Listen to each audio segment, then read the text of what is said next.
నమస్తే. Welcome to our channel. నేను ప్రియా కౌశిక్. ప్రస్తుతం మనతో పాటు జూమ్ కాల్‌లో డాక్టర్ హరీష్ తెన్నేటి ఉన్నారు. అయితే ఈ రోజు తీసుకున్న టాపిక్ ఏంటంటే Kalinga institute of industrial engineering కాలేజ్‌లో పెద్ద ఇష్యూ జరిగింది. అసలు అక్కడ ఏం జరిగింది అనేది పూర్తి వివరాలు తెలియజేసే ప్రయత్నం చేస్తాను. అలాగే దీని గురించి మాట్లాడదాం. హరీష్ తెన్నేటి గారు క్లియర్‌గా ఎక్స్‌ప్లెయిన్ చేస్తారు. ప్రాకృతి అననేసి ఒక అమ్మాయి ఉంది. 20 ఇయర్స్ బీటెక్ థర్డ్ ఇయర్ చదువుతుంది. అద్విక్ అనే అబ్బాయిని లవ్ చేసింది. అయితే వాళ్ళిద్దరి మధ్యన కొన్ని రోజులు లవ్ బానే సాగింది. తర్వాత ఆ అబ్బాయి మెంటల్‌గా స్టేబుల్‌గా లేడు అనేది ఆ అమ్మాయి తెలుసుకుంది. హెరాస్ చేయడం, అబ్యూజివ్ లాంగ్వేజ్ యూజ్ చేయడం, అమ్మాయిని ఫిజికల్‌గా కలవమని చెప్పి ఎన్నో సార్లు ఆ అమ్మాయిని ఇబ్బంది పెట్టడం ఇలాంటివి చేస్తూ వచ్చాడు. భరించలేని ఆ ప్రాకృతి ఆహ్, ఎవరికి చెప్పాలో తెలియని సిట్యుయేషన్‌లో కాలేజ్‌కెళ్ళి బ్రేకప్ అయిపోయింది. వాళ్ళిద్దరికీ కొన్ని రోజులకి. అయిపోయిన తర్వాత ఎవరికి చెప్పాలో తెలియక ఫస్ట్ వెళ్లి కాలేజ్‌లో ఈ అబ్బాయి నన్ను ఇబ్బంది పెడుతున్నాడు అని చెప్పి 2 సార్లు కంప్లెయింట్ చేయడం జరిగింది. అయినా కాలేజ్ తరఫు నుంచి ఎలాంటి రెస్పాన్స్ లేకపోవడంతో ఆ అమ్మాయి 16థ్ సూసైడ్ చేసుకుంది. అయితే అక్కడే స్టార్ట్ అయింది మొత్తం స్టోరీ అంతా. ఇప్పుడు జరిగిన దాంట్లో ఆ అమ్మాయి ఎవిడెన్సెస్ ఏవైతే ఉంటాయో అవన్నీ మిస్‌లీడ్ చేసే ప్రయత్నంలో పోలీసులు ఉన్నారన్నమాట. స్టూడెంట్స్ ఎవరైతే ఫ్రెండ్స్ ఉన్నారో మేము హెల్ప్ చేస్తాము, మేము ఉంటాము. మీరు ఆ అమ్మాయి రూమ్‌కి లాక్ చేశారు. ఆ లాక్ ఓపెన్ చేసేటప్పుడు పోలీసులతో పాటు మేము కూడా ఒక్కళ్ళం వస్తాము. అక్కడ ఏం జరిగింది అనేది మేము చూస్తాము. ఎందుకంటే ఆ అమ్మాయి ఫోన్ మిస్ అయిపోతోంది. అండ్ ఆ ప్లేస్‌లో ఏవైతే ఉన్నాయో కొన్ని కొన్ని ఎవిడెన్సెస్ మాయం చేయడానికి ట్రై చేస్తూ ఉన్నారనమాట. ఇవన్నీ చూస్తున్న స్టూడెంట్స్ అబ్బాయి ఎప్పటినుంచో హెరాస్ చేస్తున్నాడు అనేది ఆ అమ్మాయి ఫ్రెండ్స్‌కి కూడా తెలుసు.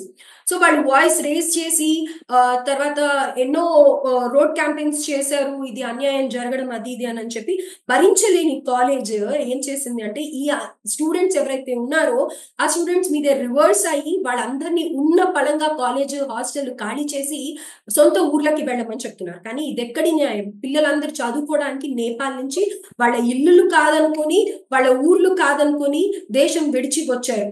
అయితే అక్కడ ఆశ్చర్యంగా అనిపించేది ఏంటంటే అక్కడ ప్రొఫెసర్స్ కానీ లేకపోతే కాలేజ్ మేనేజ్మెంట్ కానీ ఉన్న పళంగా వెళ్ళిపోండి అని చెప్తే పిల్లలకి చెప్పులు కూడా లేవు కాళ్ళకి. అలాగే పాకెట్‌లో డబ్బులు లేవు.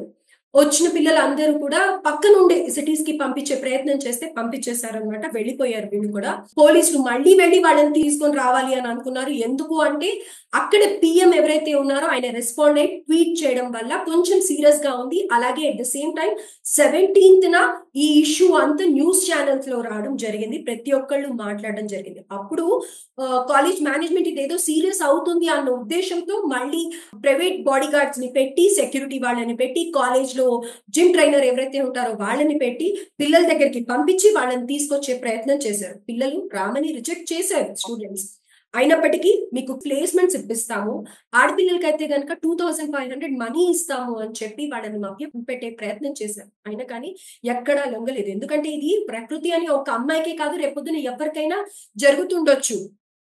అన్న భయంతో పిల్లలెవ్వరు రాము అనన్నారు. అయితే ఇక్కడ ఓవరాల్‌గా చూసుకుంటే తల్లిదండ్రులు పిల్లల్ని పంపించినప్పుడు ఈ ప్రాకృతి కేస్‌లో ఏమైందంటే ఆ అమ్మాయి ఆ అబ్బాయిని నమ్మింది. అండ్ ఏజ్‌లో జరిగేది లవ్ అనేది వాళ్ళిద్దరి మధ్యన ఉంది. ఆ టాక్సిక్ రిలేషన్‌షిప్ భరించలేని ఆ అమ్మాయి సూసైడ్ చేసుకుంది. అయితే దీని గురించి ఓవరాల్‌గా అసలు దీన్ని ఎలా చూడాలి అనేది హరీష్ తెనేటి గారితో మాట్లాడదాం. సార్ నమస్తే. సార్ నా లాంగ్ చాలా అనుకుంటున్నాను. ఎందుకంటే ఇది మన దగ్గర మన స్టేట్‌లో జరిగింది కాదు కాబట్టి ప్రతి ఒక్కళ్ళకి అసలు స్టోరీ తెలియాలి కాబట్టి ఇది చెప్పాను. యాహ్! ఓవరాల్ దీని యాహ్! గురించి ఏం మాట్లాడతారు సార్? ఇప్పుడు ఇది అన్ని చోట్ల జరుగుతుందండి. ఇప్పుడు మనకి యూనివర్సిటీస్ వచ్చేసి, మనకి అన్ని ఏరియాల్లోకి అన్ని రకాల స్టూడెంట్స్ నీట్ ద్వారా రీచ్ అవ్వగలరు కాబట్టి, నార్త్ నుంచి, సౌత్ నుంచి అన్ని రకాల పిల్లలు ఉంటారు కాబట్టి, ఇది అందరికీ సంబంధించిన ఇష్యూ. మన స్టేట్ కాదు అని అనుకోవడానికి లేదు. ఓకే. నంబర్ 1. ఇందులో చాలా సీరీస్ ఆఫ్ మిస్టేక్స్ ఉన్నాయి మీరు గమనిస్తే. పెద్ద యూనివర్సిటీ లాంటి దాంట్లో ప్రాబ్లమ్‌ని ఎలా తీసుకోవాలి? ఎవరైనా వచ్చి కంప్లెయింట్‌కొస్తే ఎలా తీసుకోవాలి అన్న విషయం తెలియకపోతే ఎంత రాంగ్‌గా ఉందో చూడండి. ఒక అమ్మాయి నాకు సమస్య ఉంది అనొస్తే అది right are wrong first complaint తీసుకోవాలి. కంప్లెయింట్ రిజిస్టర్ చేసుకోవాలి.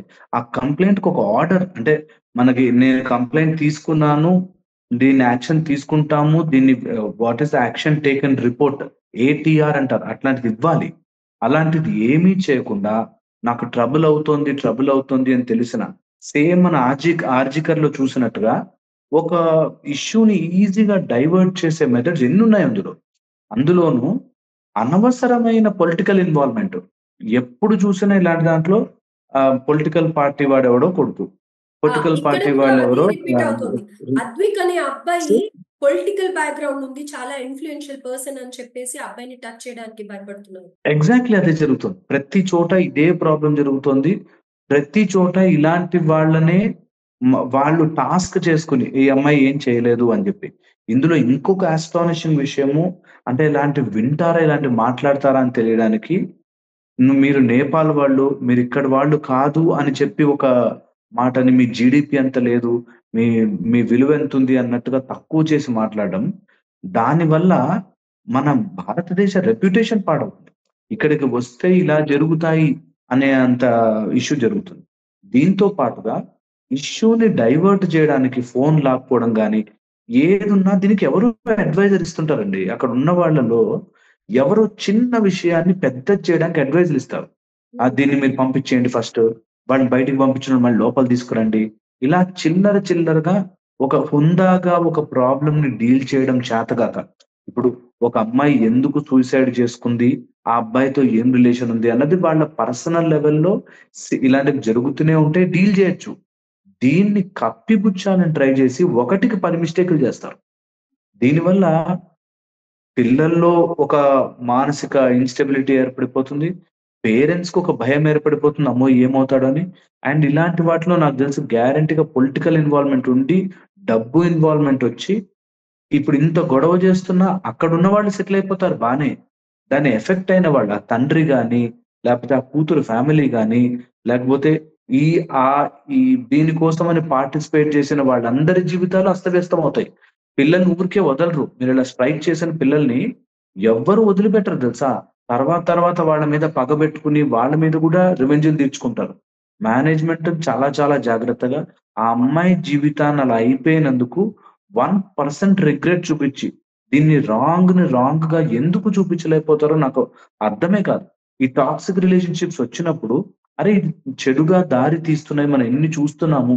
దీన్నొక డీల్ చేద్దాము. యూనివర్సిటీస్‌లో జనరల్‌గా సైకాలజిస్ట్‌లుంటారు. హ్మ్. కౌన్సెలింగ్ సైకాలజీ చేసిన వాళ్ళుంటారు. వాళ్ళు ఇలాంటి ప్రాబ్లమ్ వస్తే డీల్ చెయ్యాలి. మరి అది ఎందుకు ఎస్కలేట్ కాలేదు? ఎందుకంత కేర్ తీసుకోలేదు? నార్మల్‌గా ఒక యూనివర్సిటీలో ఒక కౌన్సెలింగ్ కోసం ఒక థెరపిస్ట్, తర్వాత ఏమైనా ప్రాబ్లమ్స్ వస్తే గ్రీవియన్స్ రిడ్రెసల్ కమిటీ, దాని తర్వాత స్టూడెంట్స్‌ని అడ్రెస్ చేయడానికి స్టూడెంట్స్ కమిటీ, అది ఇంటర్నేషనల్ ఆర్గనైజేషన్, ఇంటర్నేషనల్ సెల్, వేరే అలుమ్ని సెల్ ఇలా చాలా ఉంటాయి. మరి వాళ్ళు ఫెస్ట్ గొడవలో పడి మర్చిపోయారో, లేక చేసుకోవద్దు అని ప్లాన్డ్‌గా చేశారో, దానికి తోడు పిల్లల్ని పంపించడము, మళ్ళీ వెనక్కి తీసుకురావడము, అంతా ఫూలిష్‌నెస్ అన్నమాట. అంటే మేబీ ఏదో ఇంత రోజు పెద్దగా అవుతుందని అని ఎక్స్‌పెక్ట్ చేసుండరేమో బహుశా. ఎగ్జాక్ట్‌లీ అదే అంటున్నా. ఫూలిష్‌గా ఏ విషయమైనా మనం డబ్బుతో కప్పిపుచ్చేయొచ్చు. ఏ విషయమైనా మనం డీల్ జేసుకోవచ్చు అనే ఒక మూర్ఖత్వపు నమ్మకంతో బతుకుతున్నారు వీళ్ళు. చాలా పొలిటికల్ పార్టీస్ మేము జూసుకుంటాం మీరేం వరీ గాకండి. మీకెందుకు మేము జూసుకుంటాం అంతా మా ప్రాబ్లమ్.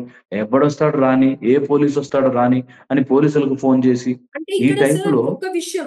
అక్కడుండే పోలీసులు కానీ, ఫ్యాకల్టీ కానీ, లేకపోతే గనక ఆ రైల్వే స్టేషన్‌లో కొంతమంది ఎవరైతే ఉన్నారో వాళ్ళు కూడా సహకరించారు. పోలీసులు కూడా పిల్లల్ని వెనక్కి తెచ్చే ప్రయత్నం చేశారు అని అంటున్నారు. అంటే ఇక్కడ అందరూ ట్రూ, ట్రూ ఎంత కుమ్మక్కయిపోయారసలు. అందరు ఇన్వాల్వ్ అయ్యారు. నేను అదే అంటున్నా కదా! డబ్బు విసిరితే ఏదైనా చేయొచ్చిక్కడ. డబ్బు ఎవడి సైడ్ ఉంటే వాడే గెలుస్తాడు అనడానికి ఇంతకంటే క్లాసిక్ ఎగ్జాంపుల్ ఉండదు. సో, ఒక ఇష్యూని ఎలా డీల్ చేయాలో చేత కాలేదు. ఒక ఇష్యూని ఇంటర్నేషనల్ లెవెల్‌లో మనకి ప్రాబ్లమ్ ఉన్నప్పుడు వేరే పిల్లలతో ఎలా మాట్లాడాలి తెలియలేదు. ఒక అమ్మాయికి ఇలా జరుగుతుంటే కనీసం దీన్ని ప్రాపర్‌గా మనం మీడియాకి చెప్పాలి. దీన్ని ప్రాపర్‌గా పోలీస్ వెరిఫికేషన్ చెయ్యాలి అని లేకుండా ఫోన్‌లు హ్యాంపర్ జేసి, ఎలాగైనా ఇప్పటికైతే నిజమైతే బయటికి రాదు. ఏం జరిగిందో బయటికి రానివ్వరు. మనం 'ఆర్జికర్' కేస్‌లో గూడా జూసాం. సైలెంట్‌గా ఏదో అయిపోయింది. ఏదో జరిగిపోయింది. అలాగే ఇందులో కూడా సైలెంట్ అయిపోద్ది. దీని ఫ్యూచర్‌లో ఇలాంటి ప్రాబ్లమ్ జరగకుండా ఏం కేర్ తీసుకుంటామన్నది లేదు. హ్మ్. ఇదే మనకి ఎవ్రీ టైమ్ జరుగుతుంది. అండ్ అమ్మాయిలు ఎవరైతే ఇట్లాంటివి ఇన్వాల్వ్ అవుతున్నారో, మీరు సూసైడ్ జేసుకోవడానికి ఏ మాత్రము అవసరము లేదు. ఫైట్ అంటే చేయాలి. సార్ ఉంటేనే అక్కడ ఏదైనా. ఈ అమ్మాయి భయపడిన విషయం ఏంటి అనంటే గనక ఓవరాల్‌గా చూస్తే, ఆ అబ్బాయి దగ్గర తన ఫోటోస్ ఉన్నాయి. ప్రైవేట్ వీడియోస్ ఉన్నాయి. వాళ్ళిద్దరూ ఉన్నవి. And at the same time ఇంకోటి ఏంటంటే, ఏదైతే రిలేషన్‌షిప్ బ్రేక్ చేసుకున్నారో, దాని తర్వాత కూడా ఫిజికల్‌గా అబ్బాయి మళ్ళీ మళ్ళీ కలవమని చెప్పి ఫోర్స్ చేయడం ఆ అమ్మాయికి నచ్చలేదు. సో, ఎవరైతే ట్రూ. రిలేషన్‌షిప్‌లో ఉంటారో, ఈ మధ్య రిలేషన్‌షిప్స్‌లోనే ఇవన్నీ చూస్తున్నాం. ఫోటోస్, వీడియోస్ బయటికొస్తాయి అనేది. Is it really yeah! That much needed? Like వాళ్ళిద్దరికీ ఇష్టం ఉంది. అలాంటప్పుడు ఆ ఫోటోస్ అవసరం అని అంటారా? ఆ వీడియోస్ అవసరం అని ట్రూ. అంటారా? అండ్ ఫిజికల్ అటాచ్‌మెంట్ అనేది లవ్‌లో ఉన్నప్పుడు అంత అవసరమా? ఇది ట్రాప్ అండి. ఇప్పుడు వీడియోలు తీస్తున్నారు అంటే వాడు ఆల్రెడీ ప్లాన్డ్‌గా ట్రాప్ చేసి పెట్టాడు. It is not love. చాలా మంది అమ్మాయిలు రియలైజ్ అవ్వాల్సిందే అది. వీడియోలు తీసి, ఫోటోలు తీసి పదే పదే అడుగుతున్నానంటే అర్థము it is a trap. Absolute trap. ఏదో రోజు ఆ ఫోటోలు, వీడియోలే నీకు అగెయిన్స్ట్‌గా వాడతారు. అందుకని ఎప్పుడు నమ్మద్దు. ఫోటోలు, వీడియోలు తీసుకుంటున్నారు. ఆన్‌లైన్‌లో కొంతమంది వాట్సాపుల్లో వీడియో చాటింగ్‌లు చేయాలని, అప్పుడు బట్టలు ఇప్పించాలని, ఇలా పిచ్చి పిచ్చి బిహేవియర్ చేస్తున్నారు. Which is wrong, wrong, wrong. ఏ అమ్మాయి ఈ ట్రాప్‌లో పడొద్దు. వాడు ఎంత మంచివాడిగా బిల్డప్ ఇచ్చినా సరే, అలాంటి ట్రాప్‌లో పడకూడదు నంబర్ 1. 2 ప్రాణము కంటే ఇంకేది ఎక్కువ కాదు. చెప్పుకోవాలి నన్ను ప్రాబ్లమొస్తే. ఫాదర్‌తో మాట్లాడి 10 మినిట్స్ బిఫోర్ ఫాదర్‌తో మాట్లాడి కూడా చెప్పలేకపోయింది ఆ అమ్మాయి. ఇలా జరిగింది, ఇలా చెప్పలేదు ఒకటి, తప్పైపోయింది. వాళ్ళు కూడా అమ్మాయి డిస్టర్బ్‌గా ఉంది అనేది నోటీస్ చేయలేదు. నోటీస్ చేయలేకపోయారు. అంటే ఆమె పాపం లోపల ఎంత బాధపడి ఉంటుంది, ఎంత కష్టమొచ్చుంటుంది. తర్వాత ఒకవేళ ఇలాంటి ఫోటోస్ గాని ఉంటే సైబర్‌లో చాలా బాగా డీల్ చేయొచ్చండి. ఇవి ఏదో భయపడిపోయి బయటకొచ్చేస్తే ఏమైపోతుంది? అమ్మో! ఈ వీడియోలు బయట తిరిగితే ఏమైపోతుంది? అని చాలా మంది అమ్మాయిలు భయపడి అలా వాళ్ళ కింద బానిసల్లా బ్రతుకుతుంటారు. అవసరం లేదు. ఇప్పుడు సైబర్‌లో మనం అన్ని ఫోటోలు డిలీట్ జేయొచ్చు. ఓకే. సైబర్ టెక్నాలజీ బాగా పెరిగింది. ఇప్పుడు అలాంటివేమన్నా ఉండి సైబర్ కంప్లెయింట్ ఇస్తే, వాళ్ళు ఇంటర్నెట్‌లో ఎవ్రి సోర్స్ నుంచి బయట తీయగలుగుతారు. ఆ హుహు. చిన్న ధైర్యం చేయలేకపోతే మాత్రం ప్రాణాలు కోల్పోవాల్సొస్తుంది. చేసిన వాడు తప్పు చేసిన వాడు బానే ఉన్నాడు. అన్యాయంగా ఒక అమ్మాయి బలైపోతుంది. సో, ఇది జరగకూడదు. ఆ లోపల ఏం జరిగింది? మీరెందుకలా బానిసైపోయారనో, లేపోతే ఆ అమ్మాయి ఏం తప్పు చేసిందనో సెకండరీ పెడితే, ప్రాణము వదులుకోవాల్సినంత అవసరం దేనికి లేదు. Very important. సెకండ్ ఎప్పుడైనా ఇట్లాంటివొస్తే 2 విషయాలు కంపల్సరీ ఒస్తాయండి. ఒకటి బాడీ యూసేజ్ అంటే మననొక వస్తువులాగా వాడుకునేవాడు. 2 డబ్బులు ఇన్వాల్వ్‌మెంట్. చాలా మంది అమ్మాయిలు ఇప్పుడు మా దగ్గరకొచ్చేవాళ్ళు గూడా డబ్బులు తీసేసుకున్నాడు. మా ఇంట్లో నుంచి తెప్పించిన డబ్బులు నేను వాడికిచ్చేసాను. వాడు వాడేసుకున్నాడు. ఇప్పుడు ఆ డబ్బులు గూడా ఇవ్వకపోతే మా ఇంట్లో నేనేం చెప్పుకోవాలి? 85,000 1,00,000 దీని స్కూల్ ఫీజ్ కోసము, కాలేజ్ ఫీజ్ కోసమని ఇస్తే అది వాడేదో అవసరం అర్జెంట్ అవసరం అని జెప్పి తీసుకున్నాడు. నమ్మకం, ప్రేమ ఈ మాటలు జెప్పి నాకియ్యకపోతే ఎవరికిస్తావు? ఈ టైప్‌లో జెప్పి డబ్బులు గుంజేస్తున్నారు. డబ్బులు గుంజి ఒక అమ్మాయి రీసెంట్‌లీ మనం చూసిన కేసు. ఆహ్, ఫ్రీగా ఊరికే ఇది బావుంటది, టేస్ట్ బావుంటదని జెప్పి డ్రగ్ అడిక్ట్ చేయించి, ఆ అమ్మాయిని బానిస జేసేసుకొని సింపుల్‌గా ఎంజాయ్ చేయాలి లైఫ్‌ని. అమ్మాయిలు ఎంజాయ్ చేయకూడదా? ఈ టైప్‌లో డ్రగ్స్ ఇచ్చి, ఆ అమ్మాయిని మొత్తం బానిస జేసుకొని, వాళ్ళ ఫ్రెండ్స్ అందరితో తిప్పేవాడంట. ఓహ్! ఆ అమ్మాయి అది చెప్పుకోలేక, ఆ డ్రగ్ విత్‌డ్రావల్ తట్టుకోలేక, వాడే ఆ డ్రగ్ ఇస్తాడు, వాడితోనే ఉండాలి అన్నట్టుగా బానిసైపోయింది. ఓకే. లక్కీలీ పేరెంట్స్‌కి తెలిసి దాని నుంచి బయటపడేంచి చాలా కష్టపడ్డాం గానీ, బట్ పాయింట్ ఈస్ ఇలా జరుగుతున్నాయి. ఏ అమ్మాయినా జాగ్రత్తగుండాలి. ఒక డ్రగ్‌తోనో, డబ్బుతోనో, శరీరముతోనో you should not deal wrongly. ఇది చాలా ఇంపార్టెంట్. ఏ అమ్మాయైనా గుర్తుపెట్టుకోవాలి. ప్లస్ ఈ రోజుల్లో వేరే వేరే ప్లేసుల నుంచి, వేరే వేరే స్టేట్స్ నుంచి అమెరికన్ వెస్టర్న్ కల్చర్ బాగా వచ్చేసి ఇక్కడ లివ్ ఇన్ అని లేకపోతే ఓపెన్‌నెస్ అని, లేకపోతే ఓపెన్ రిలేషన్‌షిప్స్ అని, ఈ టైప్‌లో రకరకాల నాన్‌సెన్స్ చేస్తున్నారు. వీటికి అమ్మాయిలు జాగ్రత్తగా ఉండాలి. మీరే ప్రొడక్ట్ వాళ్ళకి. అందుకని మీరు ప్రొడక్ట్ అవ్వకూడదు. ఇలాంటి ఇష్యూస్‌లో డెఫినైట్‌లీ బిగ్ హెడ్స్ ఉంటాయి.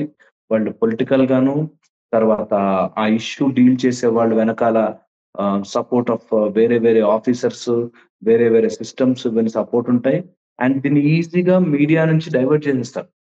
Without any reason. సో, అందుకని జాగ్రత్త పడాలి. ఒక టాక్సిక్ రిలేషన్ గనక ఏర్పడుతోంది అంటే, ముందు చెప్పుకోవడానికి ఒక బ్యాకప్ నంబర్ ఎప్పుడూ ఉండాలి. ఎప్పుడు backup number. And never commit అండి. ఏ అమ్మాయైనా కొన్ని కొన్ని సార్లు అబ్బాయిలు కూడా ఇలాంటి ట్రాప్‌లో పడుతున్నారు. సో, అబ్బాయిలు కూడా నెవర్ కమిట్. హ్మ్. ఫోన్‌లలోనూ, మెసేజ్ రూపంలోనూ, వాట్సాప్ రూపంలోనూ, వీడియోలు అలాంటి రూపంలోనూ ఎప్పుడు కమిట్ కావద్దు. మీరు తప్పుడు ప్లేస్‌లో దొరకకూడదు. అందుకని మీరు పంపించిన వీడియో గాని, ఫోటో గాని be very careful about what you are doing. Right. So, ఓవరాల్‌గా అసలు ఇలాంటి కేసెస్ ఎన్నో చూస్తూ ఉన్నాం. ఇప్పుడు మాట్లాడి ఏం లాభం అనంటే గనక మొత్తానికి ఇట్లా అమ్మాయిలు ఎవరైతే ఇలాంటి ఇన్సిడెంట్స్‌లలో ఇరుక్కుంటూ ఉన్నారో ఏం భయపడాల్సిన అవసరం లేదు. క్రైమ్ వాళ్ళు డెఫినెట్‌గా సైబర్ క్రైమ్ వాళ్ళు తగిన యాక్షన్ తీసుకొని ఏవైతే ఉన్నాయో మొత్తం మీకు సంబంధించిన డేటా అంతా రిమూవ్ చేసేయగలుగుతారు. దాని గురించి భయపడకండి. అండ్ ఇంకోటి ఇది ఎక్కడో ఒరిస్సాలో జరిగింది కదా అని అనుకోకండి. ఇప్పుడు మన పిల్లలు కూడా ఎంతో మంది ఇక్కడి నుంచి అబ్రాడ్ వెళ్తూ ఉంటారు. సో, వాళ్ళకి కూడా ఇలాంటివి జరిగే ఛాన్సెస్ ఉంటాయి. జరగదు అనే అనుకుందాం ప్రస్తుతానికి. జరగదు కూడా ఎవరికీ. అయితే ఇలాంటి కేసెస్ ఎన్నో మనం చూస్తున్నాం. లాస్ట్ టైమ్ పోర్షే కేస్‌లో కానీ, లేకపోతే అతుల్ సుభాష్ కేస్ కానీ, లేకపోతే డాక్టర్ మౌమిత కేస్ కానీ ఏమవుతుందంటే ఇలాంటి కేసులు పెట్టినప్పుడు స్టార్టింగ్‌లో హల్చల్ చేసేస్తారు. ప్రతి ఒక్కళ్ళు మాట్లాడతారు. ఆఖరికి మనం మౌమిత కేస్‌లో సీఎం కూడా వచ్చి ధర్నా చేయడం మనం చూసాం విడ్డూరంగా. సో, ఎవరు ఎన్ని చేసినా లాస్ట్‌కి ఇక్కడ మనకి న్యాయం అనేది జరగకపోగా పైగా ఉన్న వాస్తవాలు కూడా తీసేసి ఎవరికైతే శిక్ష పడాలో తగిన వాళ్ళకి శిక్ష పడట్లేదు. అండ్ మనకి నేపాల్ నుంచి స్టూడెంట్స్ వస్తున్నారు. వాళ్ళు మనకు ఒక గెస్ట్ లాగా మనం ట్రీట్ చేయాలి. డెఫినెట్‌గా మనం వెళ్తే మనం ఎంత రెస్పెక్ట్ కోరుకుంటాము. అదర్ కంట్రీస్‌లో షూట్ ఔట్స్ అవుతూ ఉంటాయి. ఇలా అవుతున్నాయి అని చెప్పి మాట్లాడుకుంటున్నాం కదా!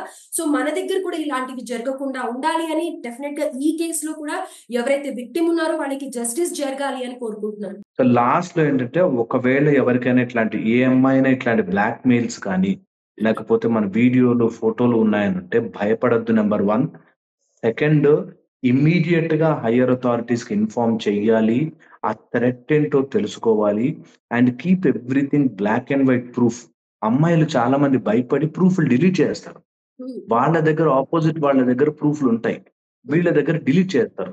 దీంతో మొత్తం అంతా తీసుకెళ్ళి వీళ్ళ మీదే తప్పు అన్నట్టుగా ప్రూవ్ జేస్తారు. So, అదొకటుంది.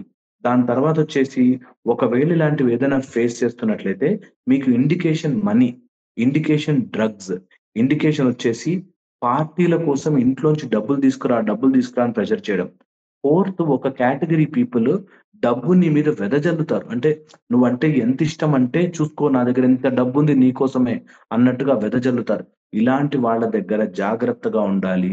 You you should be vigilant అంటారు. కేర్‌ఫుల్‌గా ఉండాలి. ఎవరితో ఫ్రెండ్‌షిప్ చేయొద్దని చెప్పట్లేదు.